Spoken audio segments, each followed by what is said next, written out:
Salam əziz tamaşaçılar. Bugün yeni bir verilişə başlayırıq. İndi gəlin bir-bir, yaxşı amma bir-birimizə qulaq asaq. Yaxşı. Bir-bir.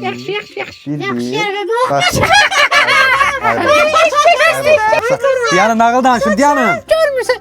Gözlüyün nağıl danışıram. Dumbi, sən 18 yaşın var demədim. Davay əsgərliyə bilet. Hə, Ebi başını qaldır amma ağzını açma hələ, yaxşı? Hə, yaxşı. Ya, elə şeylər demir. İndi mən gəlin nağıl oxuyum sizə. Mənə bax, hə. Otur yerində. Mən də ora keçəcəm. Saç Diyan. Mürsəl, neçə yaşın var Mürsəl? 32. Tərbiyəsiz. Necə öpdün? Tərbiyəsiz. Necə öpdün? Dur deyil. Yox, tərbiyəsiz. Tərbiyəsizlik eləmə.